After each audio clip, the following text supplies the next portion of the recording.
こんにちは、MD ジャックです。愛です。よろしくお願いします。さて今回は、シュアーの低電圧、静電型複合ドライバーモデル、テープのレビューです。メーカー名の発音がちょっと自信ありませんが、これで進めます。今回は LS オーディオ様より、聞いてみてください、ということでご提供いただきました。デザインがカセットテープのようなこのモデル、愛ちゃんはカセットテープ知らないよね？使ったことはないですけど、知ってますよ。そっか、ネットで写真ぐらいは見たことあるってことね。まあ、そうだよね。モデル名がテープだから、デザインも偶然じゃないんだろうけど、まあ、本当に色々なモデルがあって、面白いよね。そうですね。メカっぽくてかっこいいですね。愛は基本可愛いのが好きですけど、こういう雰囲気のも実は好きなんですよ。結構聞き込んできましたんで、後でお話しさせていただきます。じゃあ、早速見ていきましょう。円筒形で周りに鍵盤模様の入ったパッケージがかなり印象に残ります。普段使うにはちょっともったいない感じの質感の金属製のケースの中にケーブルが入っていました。ケーブルは50コア、4芯、6ナイン、単結晶導。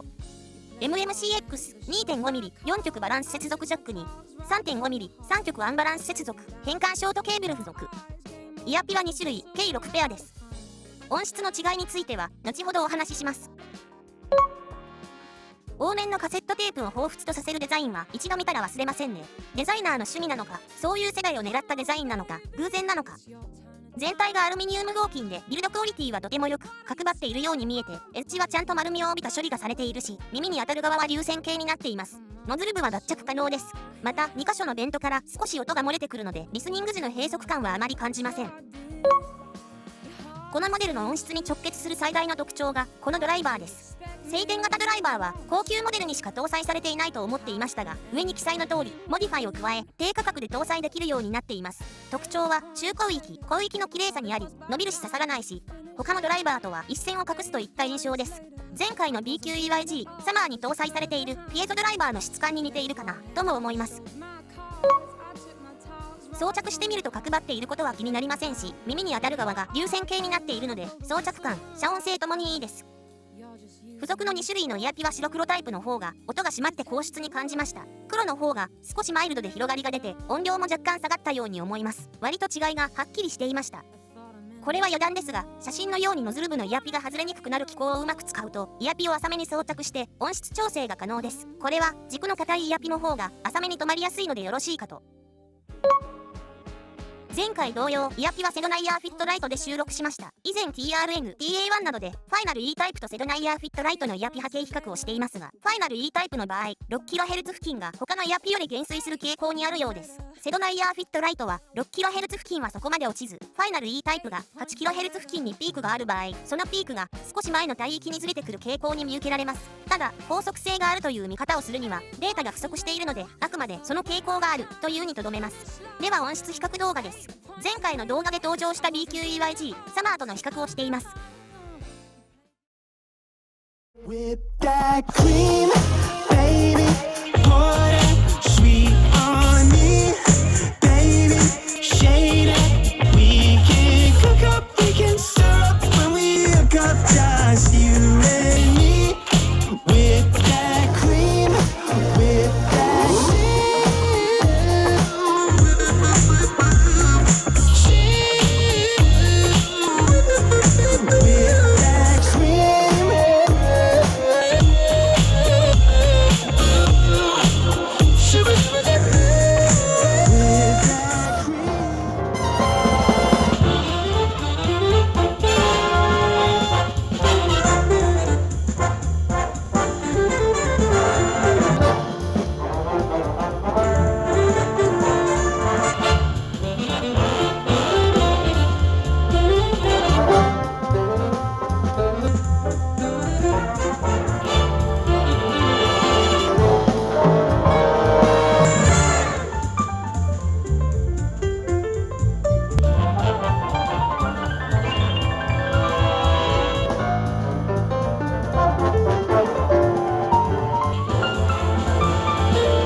ションを淡々と狙っている愛がお伝えします。狙ってるって、別にちゃんと仕事してもらうから心配しなくていいのに。本当ですか？ジャックさん、すぐ説明に夢中になって愛のこと忘れるでしょ？それはそうかも。じゃあ忘れられたと思ったら割り込んできていいからさ。まあいいか。じゃあ遠慮なく。聞いてみて最初に感じたのは低域で、量感がそれほどでもないのに締まった音で、指弾きのベースラインがくっきり聞こえてきました。2kHz 付近までは多くのモデルに見られるカーブと同様に見受けられます。この帯域といえば、最近ではキネラシートの印象が強く残っていたので、波形を重ねてみました。テープはシートで感じたような中高域のきつさがほとんどありません。ベントから圧がうまく抜けていることもあるのでしょう。閉塞感が少ないので、引き疲れもあまりないです。シートにもベントは備わっているので、やはりテープの低電圧、静電型複合ドライバーの特徴がよく出ているということなのでしょうね。広域は中広域ほど出ていないことから、テープが中広域に特徴を持っていることがわかります。10kHz 以上の広域はもう一ピークあり、8kHz 付近が多少弱くても、こもるような音質ではありません。無線化した場合、15kHz あたりから無線化した方に減衰が見られますが、聞き心地は優先値があまり変わりません。ただ、ちょっと閉塞感が増した気がしました。はい、愛ちゃん、ありがとう。バトンタッチします。BQEYG、サマーの波形を重ねました。低域はサマーの方が量感はあると思いますが、締まって聞こえるのはテープです。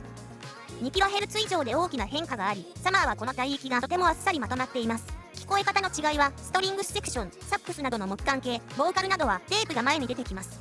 逆にここは、サマーの最大の特徴部分ですから圧倒的ですね。ブラスセクションの高音域のアタックの効いた音なんかは、かなり明瞭でスピード感があります。シンバル系も線は細いですが、存在感があります。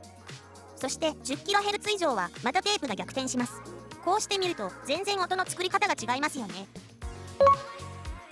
サマーのような独特な分離感を伴うものとは違い、コアでまとまった音源の外側にもう一つの領域があり、そこに広域帯のシンバルや金管系の広域が存在する感じです。10kHz 以上の帯域に1ピークあるため、残響成分などが感じ取りやすいこともあり、質感の高い広がりを持っています。分離に関しては、サマーを聴いた後なのでさほど感じませんが、不自然に分離することなく、音楽的なまとまりを保ちつつ、適度に分離していると思います。リスニングはもちろんのこと、テレビドラマのセリフとバックの環境音などの再生にもかなり適していると思います。この帯域が強いと、セリフが耳障りになることが多かったんですが、テープだとそれがなく、8kHz 付近が強すぎないので、さしすせその発音も耳障りになりません。セリフは少し強調された雰囲気がありますが、その方が聞き取りやすいと感じています。このような特徴を持つことから、今回も聞きすぎてしまい、制作作業が一向にはかどりませんでしたが、贅沢な時間を過ごせたので良しとします。現在テープには進化版のテーププロというモデルが発売されています。写真のようにパーツ交換で低域の調整が行えるので、これから入手するならテーププロかなと思います。ということで、シュアーテープのレビューでした。ではまた次の動画で。ご視聴ありがとうございました。MD ジャックチャンネルはイヤホンレビューを音と波形た言葉で表現します。チャンネル登録お願いします。